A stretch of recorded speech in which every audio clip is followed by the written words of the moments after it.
Let's discuss about reference management software. What do you mean by a reference management software? Why do you need it?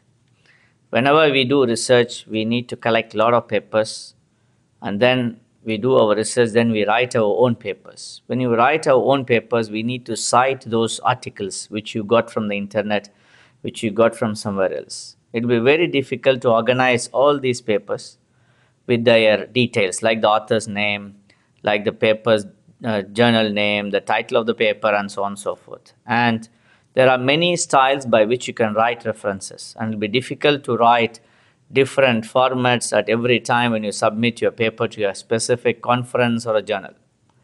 To sort out this issue, there are plenty of reference management softwares.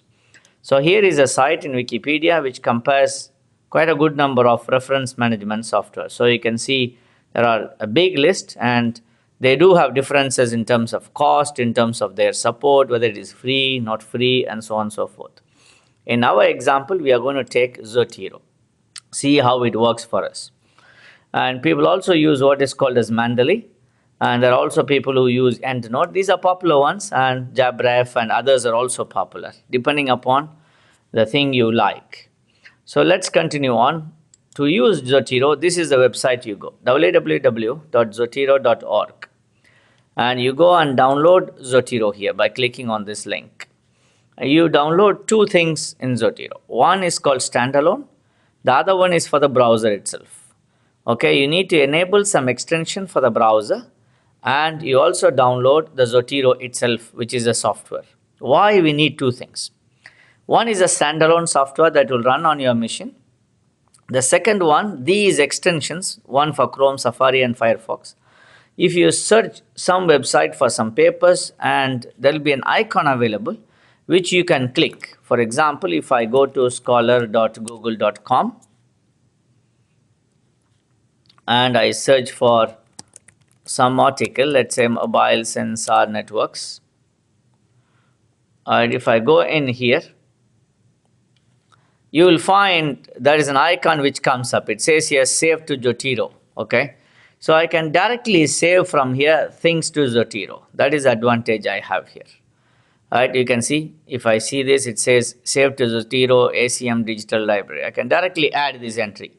It will not download the paper and add it, but it will add the referencing. It will add the details of the paper, like the author name and others, into my Zotero. So that is why I need the extension.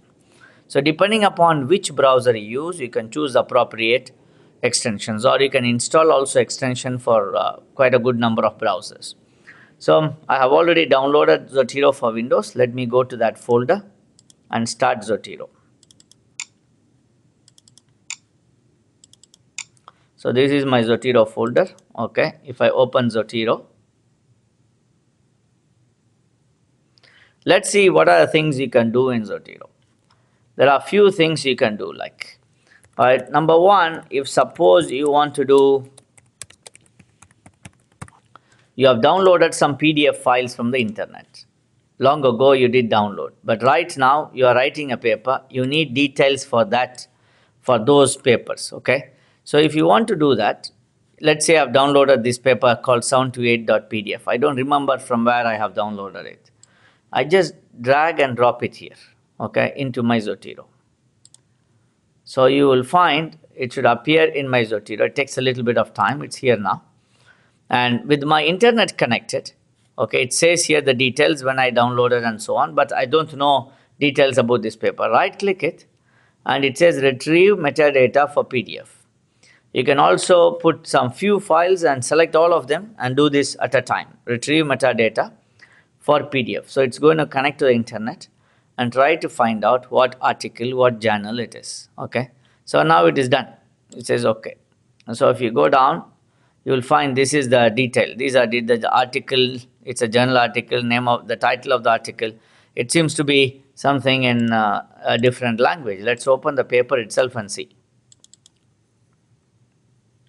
So here you can see it is in a different language.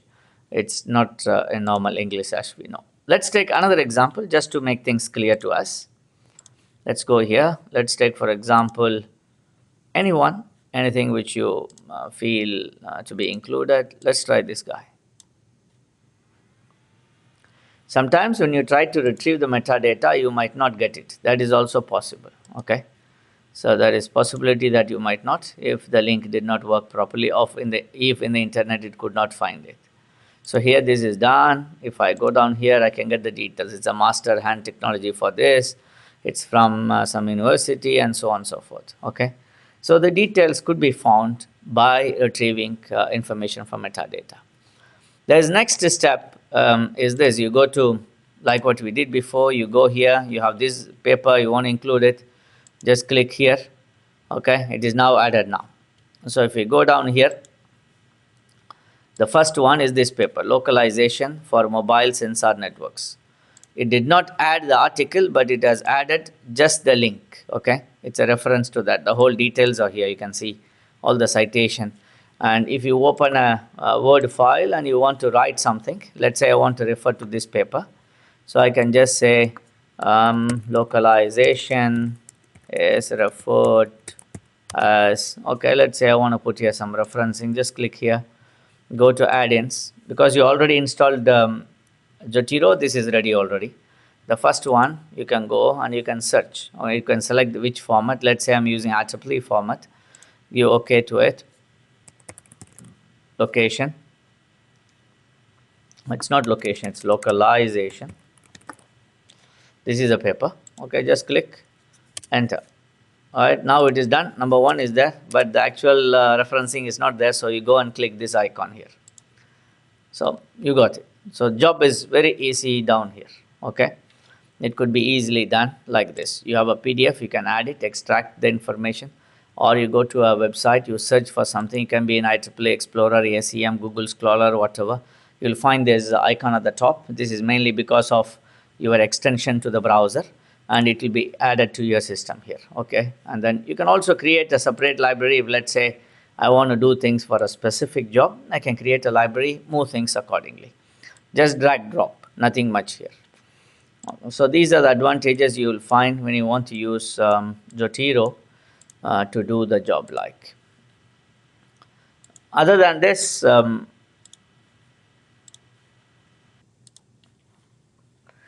than that, you can also do this. For example, you have a paper, you want to make some notes on the paper, you can click here on the notes, add.